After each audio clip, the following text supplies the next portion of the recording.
지난달 전국 주택 매매 거래량이 13만 8천여 건으로 13년 만에 가장 많았습니다. 연이은 고강대 규제에도 집값은 거꾸로 오름세를 보이면서 불안한 마음에 더 오르기 전에 사야 한다는 매수 심리가 작용한 것으로 분석됩니다. 백종규 기자입니다.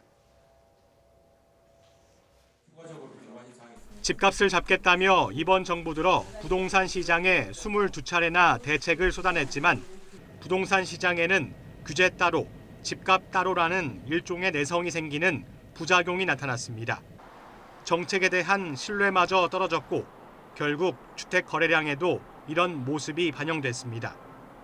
올해 상반기 주택 매매량은 지난해 상반기보다 2배 넘게 늘어난 62만 800여 건을 기록했습니다. 지난 2006년 통계 작성 이후 최고치입니다.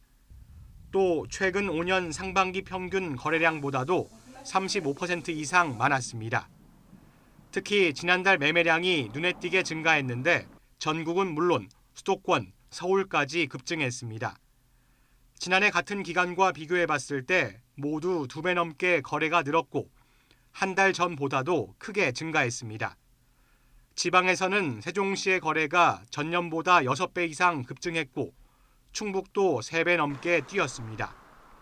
이사철이 겹치는 계절적 영향도 없었지만 이런 결과가 나온 건 정부 규제에도 집값 오름세가 계속되자 불안감이 커진 수요자들이 분주하게 움직인 데 따른 것으로 분석됩니다. 집값이 더 오르기 전에 또 더 심한 규제가 나오기 전에 집을 사야 한다는 이른바 공황 구매 현상이 나타났고 영혼까지 끌어모은 대출이라도 해서 집을 사겠다는 젊은 층의 행태도 반영된 것으로 보입니다.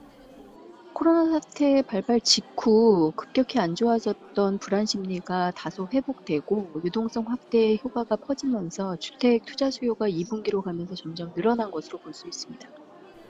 결국 정부가 고강도 규제를 연이어 내놓으며 시장을 옥죄고 있지만 정부 정책과 반대로 가는 시장의 흐름을 되돌려 놓을 수 있을지는 여전히 회의적입니다. YTN 백종규입니다.